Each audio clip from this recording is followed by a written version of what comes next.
Abra sua Bíblia no livro de 1 Samuel, primeiro livro de Samuel. Nós vamos estar abrindo no capítulo 4.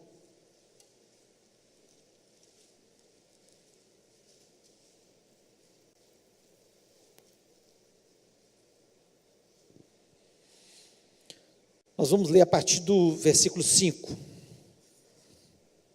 Diz o seguinte: sucedeu que, vindo a arca da aliança do Senhor ao arraial, rompeu todo Israel em grandes brados e ressoou a terra. Ouvindo os filisteus a voz do júbilo, disseram: que voz de grande júbilo é esta no arraial dos hebreus? Então souberam que a arca do Senhor era vinda ao arraial. E se atemorizaram os filisteus e disseram: os deuses vieram ao arraial. E diziam mais: ai de nós, que tal jamais sucedeu antes. Ai de nós, quem nos livrará das mãos desses grandiosos deuses?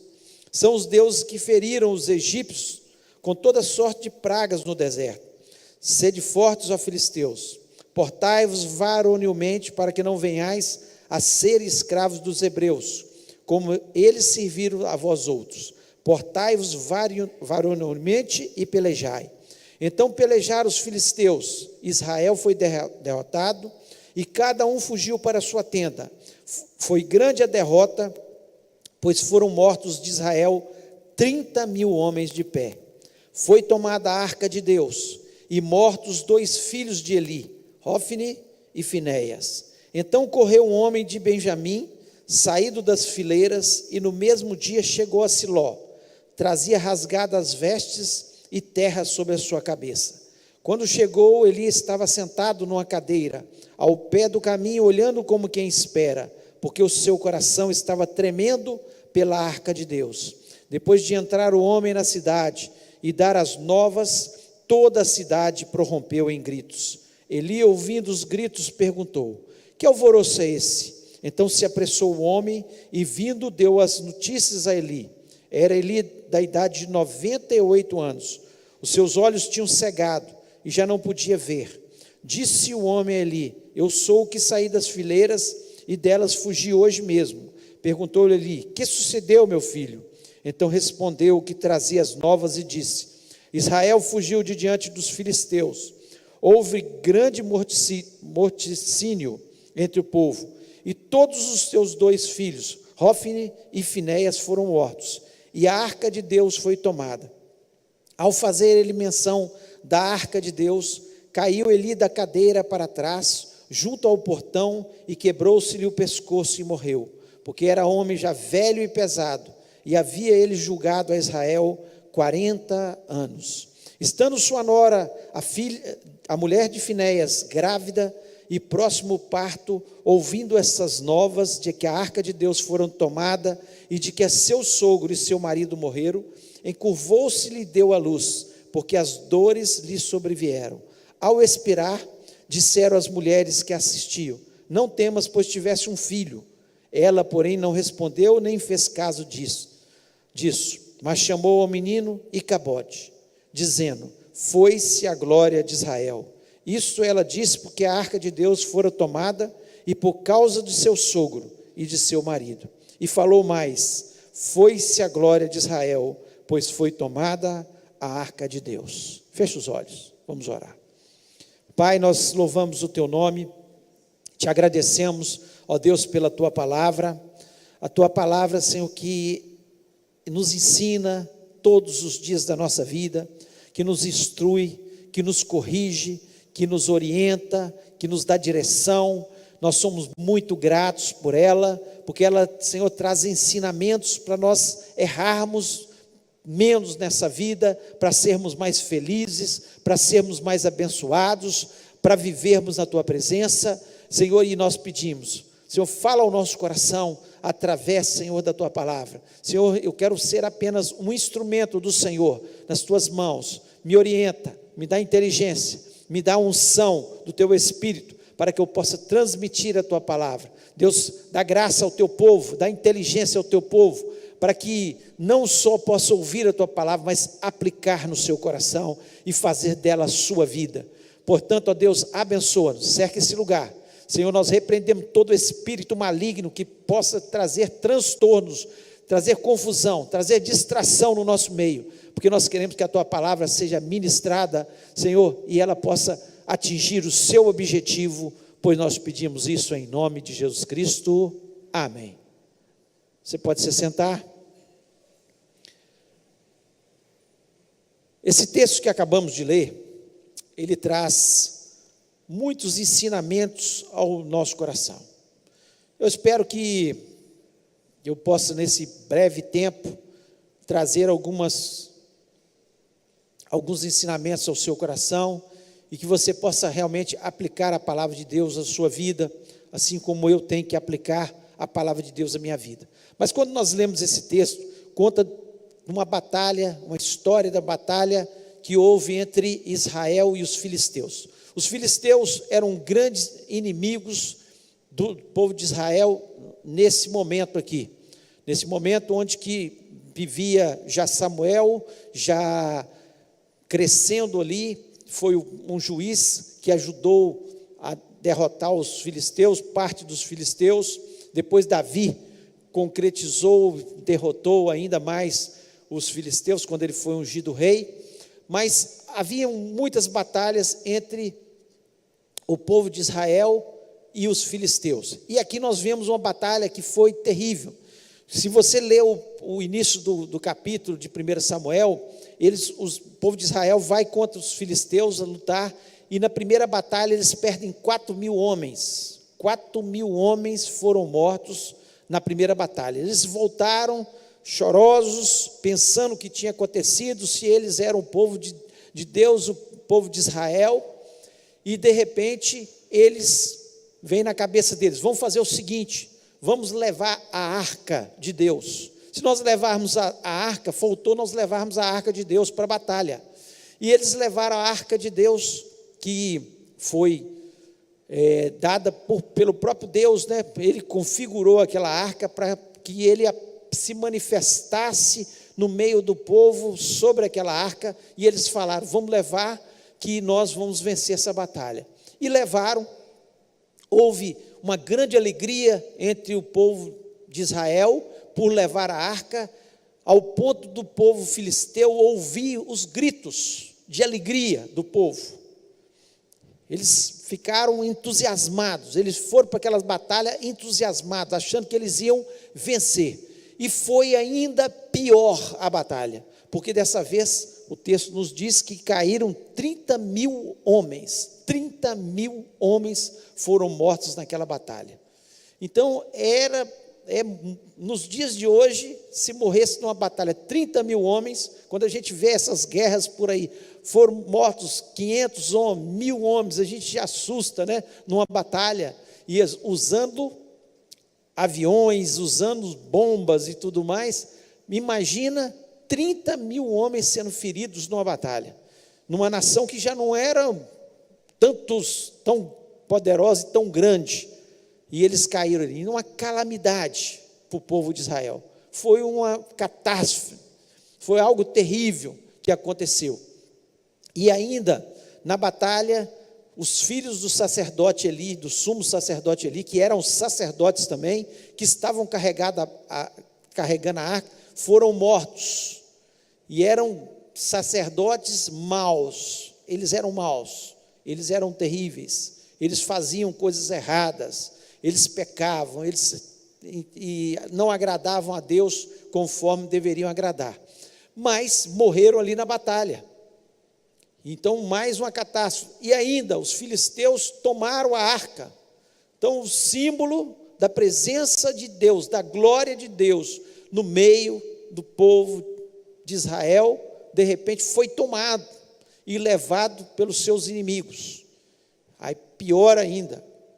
Quando chega a notícia para Eli, que era o sumo sacerdote, ele já idoso, a palavra de Deus nos diz que ele já estava praticamente cego, pesado, idoso, na cadeira. De repente a cadeira, quando ele recebe a notícia da morte dos seus filhos, e que a arca foi tomada, ele tomba, quebra o pescoço e morre. E para terminar a catástrofe, a calamidade total, sua nora, esposa de Finéias, entra em trabalho de parto pelo susto de seu marido ter morrido, a arca ter sido tomada, seu sogro ter morrido, e de repente ela tem um filho, morre naquele parto, e ao expirar, quando ela está a morrer, ela coloca o nome daquele menino de Icabode, ou Icaboclo, em algumas versões. Foi-se a glória de Deus. O nome do menino era, toda vez que alguém olhasse para aquele menino, pensa bem, olhando para você, e o seu nome fosse, foi-se a glória de Deus. Foi-se a glória de Deus. Então, um momento trágico, em um dia aconteceu uma tragédia na vida de Israel e daquela família, exatamente por desobediência à palavra de Deus. E os israelitas, eles tinham um carinho muito grande pela arca, porque ali na arca é que Deus se manifestava, e a glória de Deus para eles era algo muito importante. Então, quando fala que foi-se, quando ela colocou o nome foi-se a glória de Deus, estava dizendo que o Deus que deveria ser honrado, reverenciado, ele deixou de ser reverenciado, porque a glória de Deus é exatamente, não está, porque Deus não perde a sua glória, Deus continua no seu trono cheio da sua glória.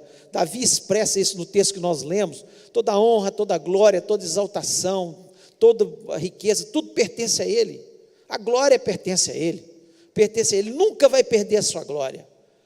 Nós é que deixamos de honrá-lo, de glorificá-lo, de exaltar o seu nome. E com isso nós perdemos a glória de Deus sobre as nossas vidas.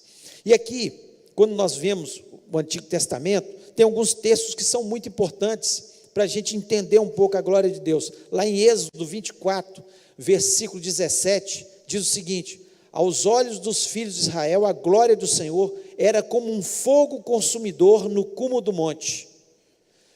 Então, como Deus se manifesta para eles, a glória do Senhor era como um fogo consumidor, porque quando Moisés subia ao monte, brilhava, resplandecia como se fosse fogo. Então, para eles tinham assim, como um fogo fosse pegar sobre eles, ao ponto que eles não queriam de forma nenhuma. Eles falavam assim: Moisés, você vai e representa a gente, porque nós não queremos ir, nós não queremos ser consumidos pela glória de Deus. Então a glória para eles era assim. Lá em Êxodo 33, 20, havia um respeito muito grande pela glória de Deus, ao ponto que Moisés tem esse entendimento também. Êxodo 33, versículo 20, depois nós vamos ler os 22 e 23 também, diz o seguinte: e acrescentou, não poderás ver a minha face, pois homem nenhum pode ver a minha face e viver. Então, homem nenhum podia ver a face de Deus e viver, ver a glória de Deus, porque esse corpo é mortal, esse corpo é finito, e a glória de Deus é algo tremendo, é algo maravilhoso. Então, Deus fala com Moisés aqui, e no versículo 22 e 23, ele diz o seguinte: quando a minha glória passar, Deus falando para ele, eu te porei numa fenda da penha, e te cobrirei com a minha mão até que haja passado. Depois, quando eu tirar a mão, me verás pelas costas, mas a minha face não verás. Deus estava mostrando que a glória dele é algo maravilhoso, algo espetacular, algo que o homem tem que estar com sua vida santa. Quanto mais eu quero a glória de Deus, e às vezes fala assim: Senhor, manda a tua glória sobre minha vida. Quanto mais eu me santifico, mais eu posso ver a glória de Deus. Moisés estava aqui com a sua vida no altar, e ele pôde ver a glória de Deus pelas costas, porque pela face ele não podia ver. Então há um temor, uma reverência a Deus, que hoje, muitas vezes nós vemos isso sendo banalizado, as pessoas brincando com as coisas de Deus, sendo que a glória de Deus é algo seríssimo, algo para a gente reverenciar e honrar, não para ter medo, mas reverenciar a Deus e honrá-lo em todas as coisas. E ainda em Êxodo 34, versículo 29, diz o seguinte: quando Moisés desceu do monte Sinai, trazendo nas mãos as 2 tábuas do testemunho, sim, quando desceu do monte, Moisés não sabia que a pele do seu rosto brilhava, por haver Deus falado com ele. Só de Deus ter falado, ele ouviu a voz de Deus, só dele ter ouvido a voz de Deus, descido do monte, ele não sabia que o seu rosto brilhava.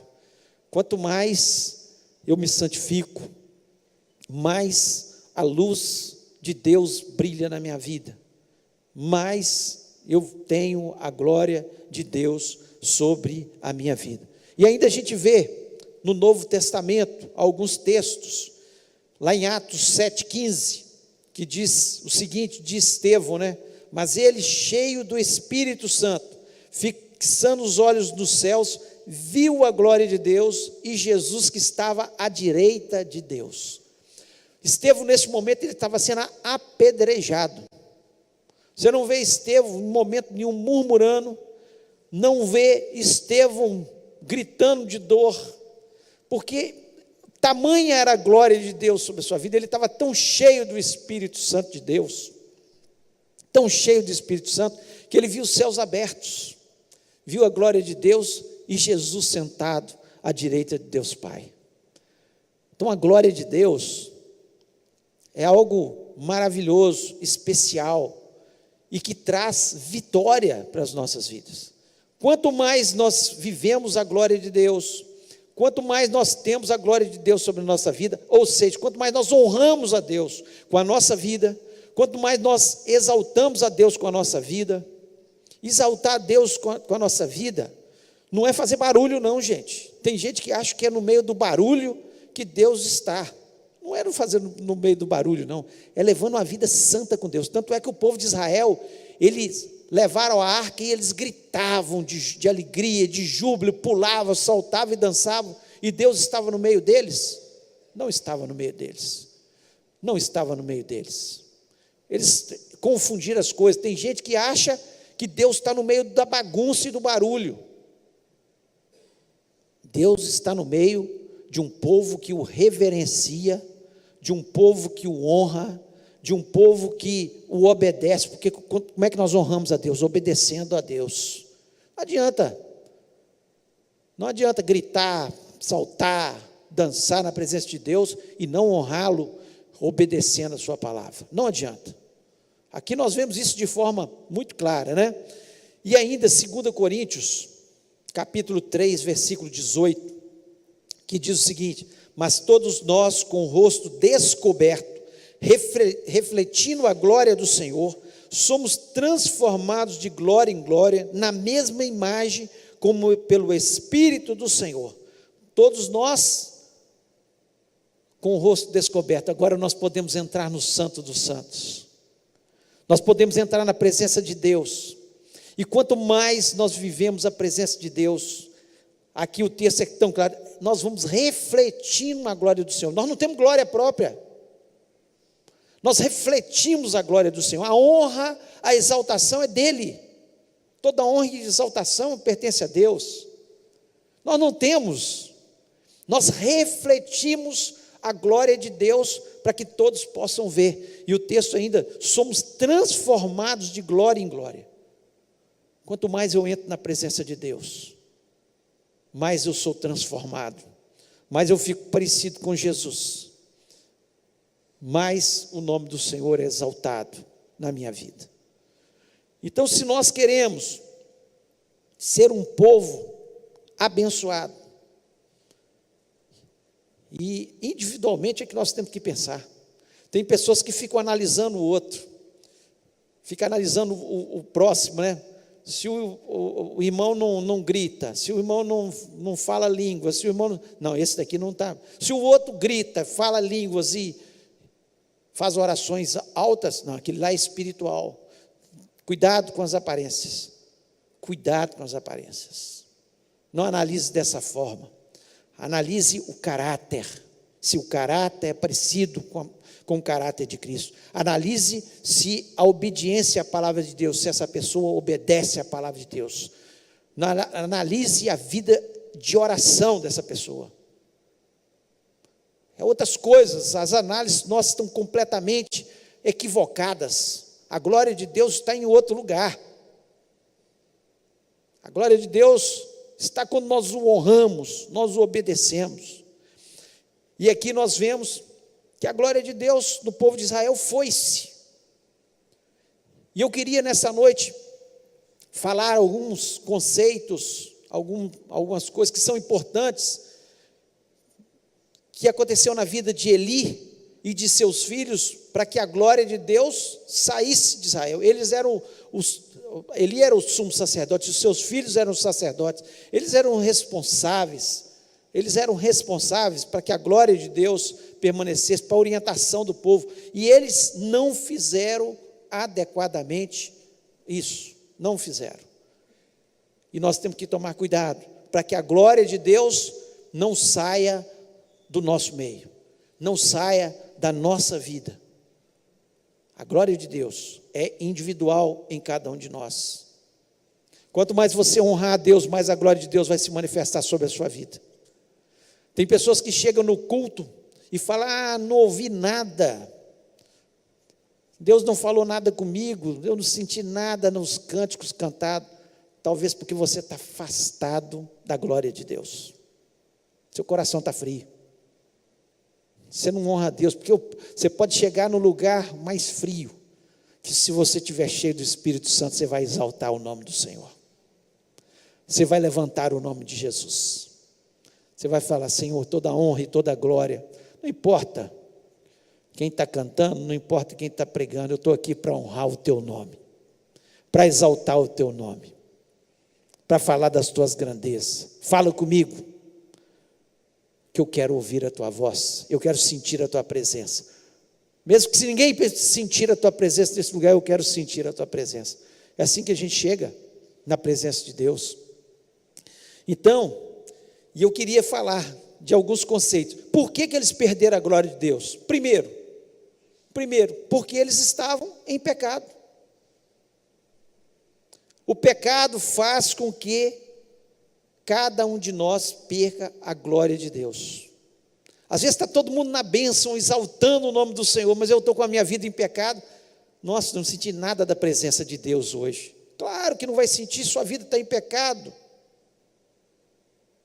Você não sente nada, você chega no culto, entra e sai pior, porque Deus, a palavra de Deus é como um espelho, mostra mais ainda o seu pecado, aí você sai pior. É a grande verdade. Não sente nada. Eu não senti nada, sai pior daquele culto. Por quê? A palavra de Deus é como um espelho, ela mostra. E o que aconteceu com essa família aqui? Hofni e Finéias, filhos de Eli, eles pegavam a oferta que era para o Senhor. Pensa bem, a oferta que é para o Senhor, eles que eram sacerdotes, eles pegavam daquilo para eles. Eles tomavam o melhor. Eles pegavam, quando as pessoas iam levar a oferta, e se as pessoas falavam: não, mas eu tenho que queimar primeiro a gordura que é do Senhor, eles brigavam com eles. Aqui o texto nos fala isso. Se você ler o capítulo 2, dos pecados do filho de Eli, você vai ver isso. Eles constrangiam as pessoas, eles brigavam, porque eles queriam tomar da oferta que pertencia ao Senhor. Pecado. O pecado deles fez isso. E Eli via os seus filhos fazendo isso, dia notícia daquilo, chegou para os seus filhos: olha, eu estou ouvindo uma notícia que vocês estão fazendo, vocês estão pecando, vocês estão pegando as mulheres que ficam na porta da tenda da congregação, estão tendo relações sexuais com elas. Era isso que eles faziam, e tomavam das ofertas do Senhor, prostituíam e roubavam e corrompiam, pecando contra Deus. Como é que a glória de Deus vai ficar no meio do pecado? Não é possível. Então, quando eu estou em pecado, a glória de Deus vai embora da minha vida. Não adianta, vai embora. E Eli, em vez de corrigir os seus filhos, não corrigia, ficava calado, falava alguma coisa, mas os filhos dele o enganavam e ele sabia que eles estavam fazendo, que é muito rumor. Muita gente ia contar para Eli e ele não tomava as atitudes, pecando contra o Senhor. A gente pode pecar ativamente ou por omissão. E ele pecava por omissão, por não corrigir, por deixar o pecado ficar solto. As pessoas pecando e achando que está tudo certo. E aí, da gente, dos pastores hoje, que chama atenção para disciplinar. As ovelhas ouvem, mas aqueles que não são ovelhas não ouvem. Se levantam e mudam de igreja, porque hoje tem igreja para tudo quanto é lado, mudam de igreja, como se fosse resolver o problema. Continuam vivendo a sua vida de pecado. Nós precisamos pensar sobre isso. Lá em Isaías 59, versículo 2, diz o seguinte: mas as vossas iniquidades fazem divisão entre vós e o vosso Deus, e os vossos pecados encobrem o seu rosto de vós, para que não vos ouça. Deus ouve a gente quando a gente está em pecado? Não ouve. As nossas iniquidades fazem divisão entre nós e o nosso Deus. Nós e o nosso Deus. E aqui um alerta para os pais: não tenham pacto com o pecado dos seus filhos. Pecou, corrige, fala, corrige, dentro das suas possibilidades, fale, não canse de falar, ore também, claro, mas fale e corrija. Não seja um pai omisso, um pai que deixa os filhos fazerem o que quiserem e não falam nada, não corrige. Eli, o grande pecado de Eli foi a omissão. Ele errou, omitindo sobre isso. O Salmo 66, 18, diz o seguinte: se eu no coração contemplar o pecado, o Senhor não teria me ouvido. O Senhor não ouve. Eles aqui estavam clamando a Deus: Senhor, possamos vencer a batalha contra os filisteus. Deus ouviu? De forma nenhuma. De forma nenhuma. Por quê? Porque havia o pecado no seu coração. Davi foi enfrentar o gigante Golias, um menino contra um gigante guerreiro. Ele venceu por quê? Porque Deus ouviu o seu clamor. Ele levantou o nome de Deus. Ele exaltou o nome de Deus. E por isso ele venceu. Então, às vezes a gente acha, como eles, que basta levar a arca. O que é levar a arca nos nossos dias? Levar a arca nos nossos dias é vir à igreja. Eu acho que por vir à igreja, louvar a Deus, fazer uma oração, está tudo certo. Já fiz minha obrigação, posso fazer o que eu quiser durante a semana. E existe um evangelho hoje, pregado por alguns, que está dizendo exatamente isso. Não tem problema nenhum você pecar. O que é que tem você dar escândalo? O que é que tem você fazer as mesmas coisas que o mundo faz? Não tem nenhum problema não. Depois você pede perdão a Deus. A graça de Jesus é suficiente para te salvar. Realmente a graça de Jesus é suficiente para nos salvar. Mas Deus não tem pacto com o pecado. Deus, Ele não tem nenhum prazer no pecado. Então nós temos que pensar sobre isso. Muitos acham que é ir à igreja, outros acham que é carregar algum símbolo. Põe um símbolo da cruz e vai pecar. O que adianta? Ele acha que com o símbolo da cruz ele está livre dos males, que Deus vai protegê-lo. Ou abre a sua Bíblia no seu trabalho ou na sua casa, no Salmo 91. É a mesma coisa que o povo de Israel fez. Fez a mesma coisa, levou a arca achando que a arca era a proteção, que era a glória de Deus. A glória de Deus não está nessas coisas. Alguns locais, algumas igrejas pregando sobre símbolos. Olha, eu vou te vender essa água do Jordão, essa terra de Israel, essa águia aqui, ou essa pedra, e vendendo aquelas mandingas, aquelas coisas todas, enganando as pessoas, e as pessoas tolas, acreditando que a glória de Deus está nessas coisas. A glória de Deus está a gente levar uma vida santa diante dele, é buscar nos purificar de todo o nosso pecado. Não que nós não erremos na nossa caminhada, é muita presunção da gente achar que nós nunca vamos errar. Nós erramos na nossa caminhada, mas erramos por acidente, não por querer. Nós erramos, aconteceu. Perdão, Jesus, não quero pecar mais. Mas nós não erramos com convicção, não pecamos com convicção. Que pecar com convicção é assim, eu sei que eu estou pecando, e eu faço, e acho que estou certo ainda. E acabou. Eu sou o dono da minha vida, não importa o que os outros vão pensar. Está errado, meu irmão, minha irmã. Nós precisamos pensar, a glória de Deus tem ido embora. Às vezes você está sentindo frio, não coloque a culpa na igreja. A culpa às vezes é sua mesmo, porque você está levando uma vida de pecado, você não está levando Deus a sério, e está achando que a culpa é do outro. A culpa é do irmão que te ofendeu, a culpa é enfim, uma série de coisas. A culpa às vezes é da gente mesmo. A glória foi por causa do pecado, do nosso pecado. Falar sobre pecado, todo mundo gosta de falar de bênção, mas a bênção vem quando nós nos afastamos do pecado. A glória do Senhor vem quando nós estamos na sua presença. Nós não gostamos de ouvir sobre santificação, sobre abandonar o pecado, mas é o que nós mais precisamos ouvir, porque sem abandonar o pecado, nós vamos ser derrotados pelo inimigo, como o povo de Israel foi. Por isso que às vezes vai em vez de glória em glória, de vitória em vitória, vive de derrota em derrota, porque insiste no seu pecado. Segundo, o que aconteceu aqui para que a glória de Deus fosse embora?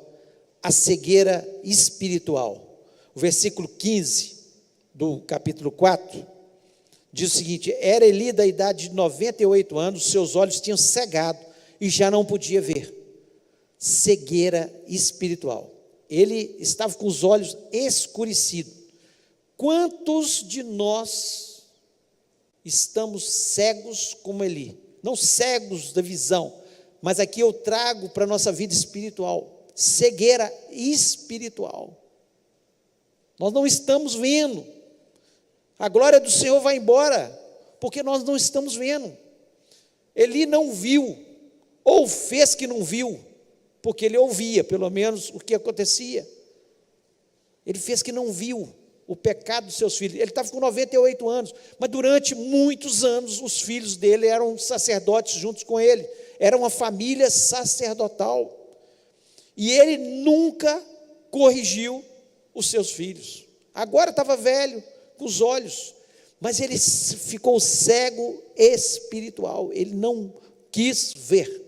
Lá em 2 Coríntios capítulo 4, versículo 4, diz o seguinte: nos quais o Deus desse século, quem que é o Deus desse século? Satanás, cegou os entendimentos dos incrédulos, para que não lhes resplandeça a luz do evangelho da glória de Cristo, que é a imagem de Deus.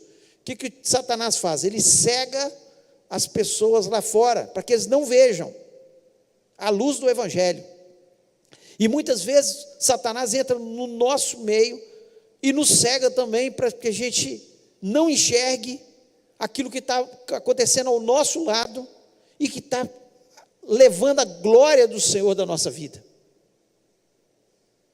Às vezes uma mágoa contra um irmão, e a glória do Senhor foi porque você ficou magoado quando você deveria perdoar.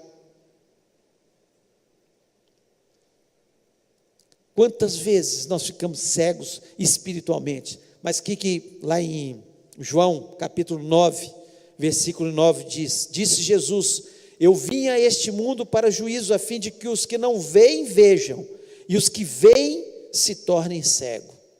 Jesus veio para abrir os nossos olhos espirituais, para mostrar o verdadeiro caminho, como nós deveríamos andar. O povo de Israel achava que sabia como deveria andar, mas eles eram cegos totalmente. Eles achavam que tinham a luz, mas eram cegos. E Jesus Cristo veio para mostrar o verdadeiro caminho. Ele é a luz. Ele é a luz que ilumina os caminhos. E ainda em João 8,12, ele diz: eu sou a luz do mundo. Quem me segue não andará em trevas, mas terá a luz da vida. Jesus Cristo é a glória de Deus. Jesus Cristo, Ele é a glória de Deus. Ele é a nossa luz. Se nós vivermos segundo os seus mandamentos, não vamos arrancando toda escama que tapa os nossos olhos, para que a luz de Cristo possa brilhar mais e mais e mais, e Ele possa entrar totalmente no nosso coração, dominar a nossa vida, nós veremos mais e mais a glória de Deus, porque Ele é a glória de Deus. Eli ficou cego, ele foi deixando que pouco a pouco as coisas fossem contaminando a sua vida, através dos seus filhos, foram difamando a sua família, foi acontecendo as coisas e ele não falava. Ele não tem culpa que o filho pecou, mas ele poderia muito bem ter corrigido e falar: não, vocês estão em pecado, vocês vão deixar de ser sacerdotes aqui. Claro que ele poderia ter feito isso, ele poderia ter corrigido, mas ele preferiu que as trevas fossem entrando, e deixou a luz de lado. Quanto mais Jesus na nossa vida, mais nós temos a luz, mais a glória de Deus está sobre a nossa vida. Não podemos ficar cegos espiritualmente. Gente, todo dia surge uma heresia nova. Todo dia surge uma heresia nova. Alguém achando que descobriu a América, que descobriu a última revelação de Deus. A palavra de Deus é muito simples e ela já está toda revelada. Não vá atrás desses conceitos errados que as pessoas têm levantados por aí. Todo dia é um conceito, Deus me revelou uma coisa diferente aí, sendo que a palavra vai totalmente contra a palavra de Deus, e arruma gente para seguir. Por quê? Porque são cegos espirituais, preferem seguir o erro dos outros, porque querem também errar. A verdade é essa: quem segue é porque quer errar também junto, porque quem quer fazer as coisas direito não vai atrás, pergunta, questiona, lê a Bíblia. Quanto mais eu leio a Bíblia, mais enxergar eu enxergo, mais a luz de Jesus brilha na minha vida. E por último, nós vemos aqui também, além da cegueira espiritual, que acabou com a glória de Deus na vida daquela família, nós vemos o sedentarismo espiritual. No versículo 18 diz o seguinte: ao fazer ele menção da arca de Deus, caiu Eli da cadeira para trás, junto ao portão, quebrou-se o pescoço e morreu, porque era homem já velho e pesado, e havia ele julgado a Israel 40 anos. O que ele era?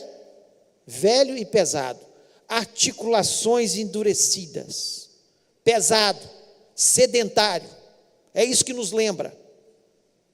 Sedentarismo. Se o sedentarismo físico já é um problema na nossa vida, quando nós ficamos sem nos exercitar, o que vai acontecer? Juntas endurecidas, sobrepeso, e assim vai. Já é um problema físico, mas não é nada comparado com o sedentarismo espiritual. O sedentarismo espiritual, e o sedentarismo físico, ele mata aqui na terra. Agora o sedentarismo espiritual mata para nós irmos para o céu, impede a nova vida que teremos, uma vida eterna. Esse aqui, não, tudo bem, só a pessoa vai adiantar a sua morte se ficar sedentário, mas o outro mata para a vida eterna. E aqui, 1 Timóteo capítulo 4, versículo 8, tem uma coisa muito interessante que Paulo fala. Ele fala o seguinte: pois o exercício físico para pouco aproveita. Ele não diz que não aproveita, é lógico que aproveita, para pouco aproveita. Por quê? Porque é pouco tempo a nossa vida aqui.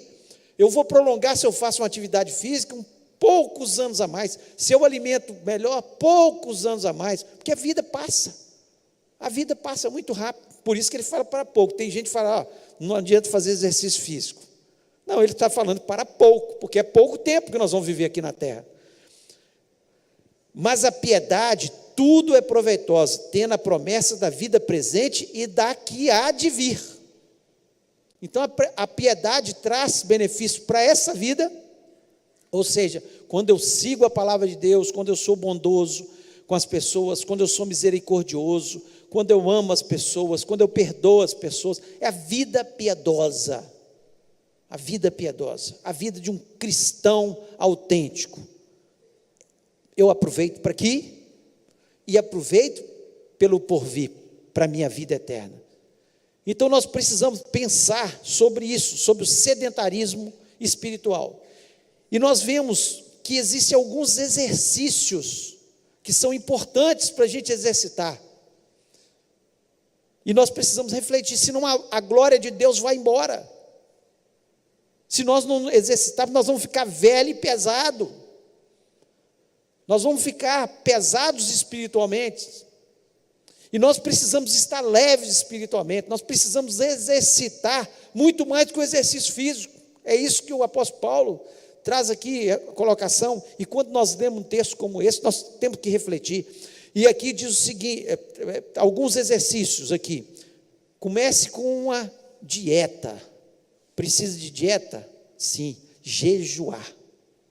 É um exercício espiritual? O jejum. É o jejum. Qual foi a última vez que você jejuou? Não levante a mão, por favor. Tem pessoas que nunca jejuaram na sua vida, sendo que a Bíblia nos orienta sobre o jejum. Jesus Cristo nos orientou sobre o jejum. E o jejum faz bem para a gente, porque ele nos ensina a dominar todo o nosso corpo, e quem consegue dominar o seu corpo, ele consegue dominar outras coisas. O jejum nos aproxima de Deus. Jesus, antes de começar o seu ministério, ele jejuou 40 dias e 40 noites, e tudo ele nos deu exemplo. Não estou dizendo que você tem que jejuar 40 dias e 40 noites, mas o exercício do jejum, ele é importante na nossa vida, para quebrar o sedentarismo espiritual. Ele faz bem para a gente, ele faz bem. Hoje a ciência prova que o jejum faz bem, a ciência, mas a Bíblia já nos ensina há muitos anos que faz bem para o corpo e faz bem para a nossa alma. Outro exercício espiritual, dobrar os joelhos em oração. Dobrar os joelhos em oração. Sem oração, a nossa vida a vida espiritual se torna enfadonha. Nós temos que viver experiências espirituais, e não há como viver experiências espirituais sem oração. Eli já não orava, os seus filhos não sabiam nem o que era oração mais, fazia aquelas orações mecânicas do culto apenas, mas não sabia o que era dobrar na presença de Deus, e orar, e chorar na presença de Deus. Você só ora na hora do almoço, para agradecer pelo alimento, ou na hora das dificuldades, ou você tem uma vida de oração, você se exercita espiritualmente tendo uma vida de oração. Outro exercício, levantar as mãos para adorar. Quem não adora a Deus? Há uma necessidade interior, nós nascemos para isso, meus irmãos. No céu, nós não vamos precisar mais ficar fazendo orações, pedido de alimento, de resolver problemas, porque a nossa oração vai ser conversar com Deus, que a oração é conversar com Deus, nós vamos estar face a face com Deus. Nós não vamos precisar mais jejuar, porque nós não teremos os mesmos problemas que temos aqui, mas nós vamos continuar a louvar ao Senhor por toda a eternidade. Quem não louva a Deus? Tem pessoas que chegam no culto depois que acabou o louvor, ou seja, elas recebem de Deus, eu quero ouvir a palavra de Deus para a minha semana, mas a parte que é nossa de adorar a Deus, nós não fazemos. Nós temos que chegar no horário para começar a louvar a Deus. É o culto a Deus. Aqui não é um lugar de encontro social, aqui é um lugar de nós encontrarmos para louvar a Deus de forma congregacional. E nós começamos a adorar ao Senhor quando nós chegamos e começamos a cantar louvores ao seu nome. Honras e glórias ao Senhor. Exercício espiritual. Outra coisa que é importante, nós precisamos de uma boa alimentação. Alimente-se com a palavra de Deus. A palavra de Deus é que nos alimenta. Você, se quiser ficar forte, saudável, você tem que alimentar bem. Fisicamente, no mundo físico.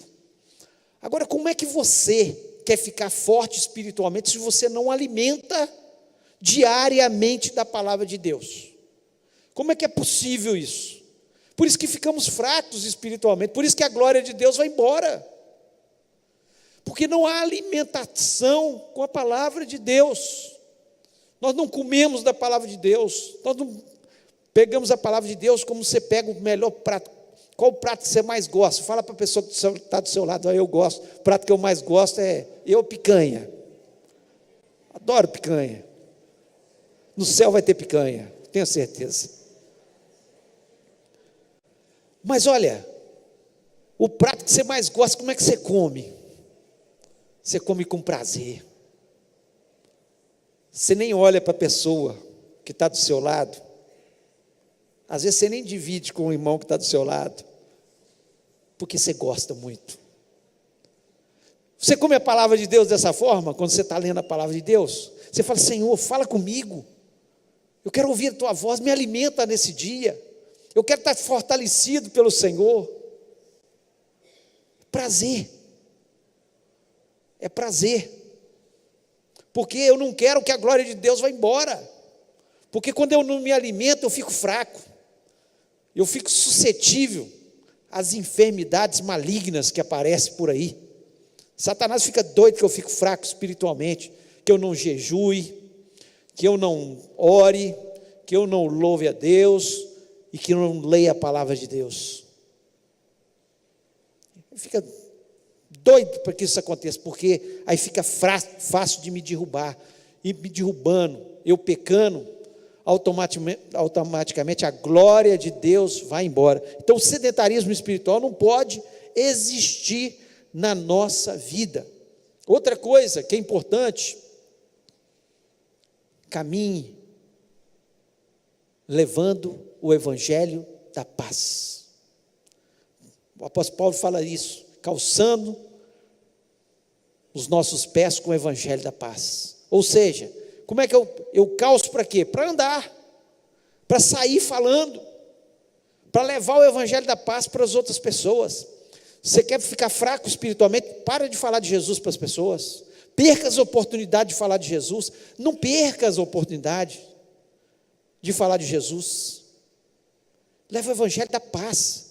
Você está levando um produto que é o melhor produto do mundo, que é a salvação em Cristo Jesus. É o melhor produto. um produto sem defeito, um produto que vai dar vida eterna e que a pessoa vai te ser grato por toda a eternidade, porque um dia você falou de Jesus para ela. Então eu preciso caminhar, levando o evangelho da paz, senão eu fico sedentário. A pessoa que não caminha ou não corre, alguns caminham, outros correm. Então se você aguenta correr levando o evangelho, corra levando o evangelho da paz. Se você não consegue correr, vá. Mas à medida que você vai caminhando, de vez em quando você vai dar uma corrida, daqui a pouco você está correndo levando o evangelho da paz, porque é assim que tem que ser na nossa vida. Quem não leva, vai ficando sedentário, vai ficando fraco. Qual foi a última vez que você convidou seu vizinho, um familiar ou um amigo para vir à igreja? Quando você levou um jornal ou um folheto para ele? Quando você falou de Jesus para aquele seu amigo ou vizinho, ou sei lá, colega de trabalho, que chegou para você falar que estava com um familiar enfermo, e você falou: olha, Jesus, Ele pode curar. Nós precisamos disso, e precisamos ouvir isso, porque isso vai nos instigar a falar, a caminhar. Você precisa das armas espirituais. Tantas outras armas que a gente podia falar, mas eu queria estar terminando com o escudo da fé. Escudo da fé. Exercício, que você possa fazer o exercício tendo o escudo da fé.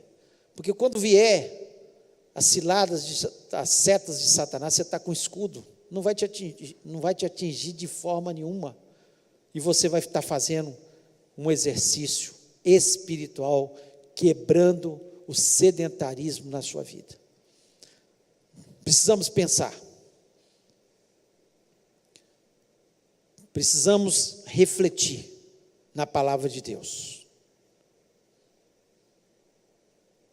Será que a glória de Deus tem estado na sua vida, na sua casa, no seu trabalho, onde você anda, ou foi-se a glória de Deus? Se a glória de Deus foi, tem alguma coisa errada, meu irmão. Não adianta você colocar a culpa nas pessoas, na igreja, porque aqui nós vemos Samuel, foi o escritor desse livro, convivendo com a família de Eli, que ele vivia ali. Mas Samuel era diferente dos filhos de Eli. Você pode falar: mas eu estou convivendo com pessoas ruins, ou está acontecendo alguma coisa ao meu redor, por isso que eu não estou sentindo a presença de Deus.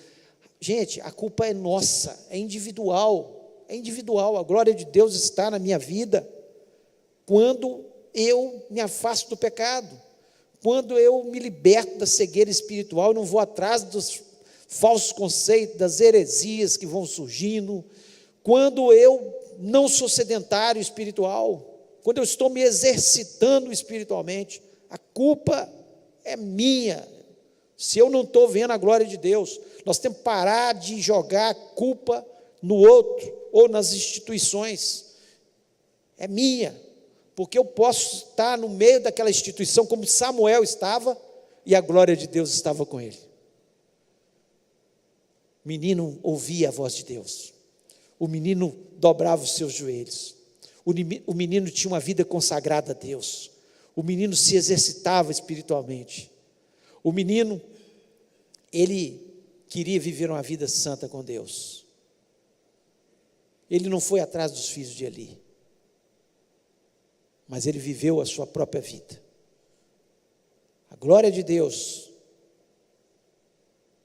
ela depende individualmente de cada um de nós. Eu queria que você fechasse seus olhos.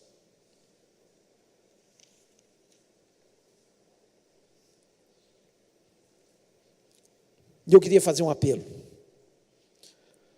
Talvez Deus falou no seu coração, e a gente tem que ter coragem de assumir. É muito difícil fazer apelo de, olha, quem quer ser curado, quem quer uma bênção, é muito simples. Mas eu garanto para você que se você falar: Senhor, eu quero ficar livre do meu pecado, eu quero ficar livre da minha cegueira espiritual, eu estou sedentário espiritualmente falando, mas eu quero um conserto com o Senhor nessa noite, a bênção virá sobre a sua vida. Se você continuar lendo esse livro de Samuel, você vai ver mais à frente Samuel assumindo e a vitória sobre os filisteus. A vitória sobre os filisteus. Por quê? Porque a glória de Deus estava sobre a vida de Samuel. E quando nós assumimos os nossos erros, quando nós temos a coragem de dizer: Senhor, eu preciso consertar essa área da minha vida, talvez você está sedentário, dias sem ler a palavra, dias sem orar, não jejua, não tem prazer nas coisas de Deus. Essa é a noite de você assumir e falar: eu quero a glória de Deus sobre a minha vida. Estou cansado da mesmice de viver desse jeito. Eu queria convidar você a ficar em pé e falar: essa palavra foi para mim. Em nome de Jesus. Se essa palavra foi para você, fique em pé em nome de Jesus. Assuma uma postura. Você quer a glória de Deus sobre a sua vida e ser abençoado? É simples. É a gente mudar a postura. A vida de Samuel, cheia da glória de Deus, e vitória sobre vitória. Ali a família de Eli foi sem a glória de Deus. Acabou. A palavra combina até com ele. Acabou toda a glória de Deus.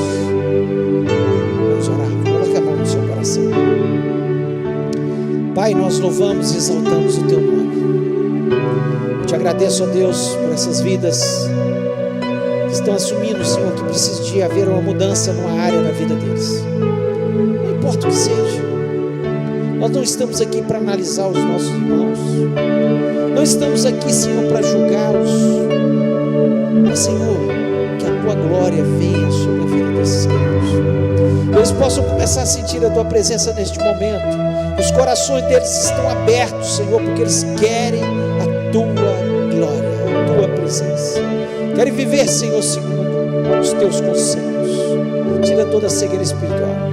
Se há algum pecado que tem impedido a vitória, que haja libertação. Eu sei que o teu sangue nos purifica de todo o pecado. Purifica esses irmãos. Ó Deus, ou se há sedentarismo espiritual, Senhor, que o Senhor possa estar neste momento mudando a história, mudando os conselhos. Nós precisamos de proximidade com o Senhor. Nós precisamos ser abençoados. Portanto, ó Deus, abençoa esses irmãos e que eles possam sair deste lugar revigorados na sua fé, abençoados. Pois eu te peço isso no nome de Jesus Cristo.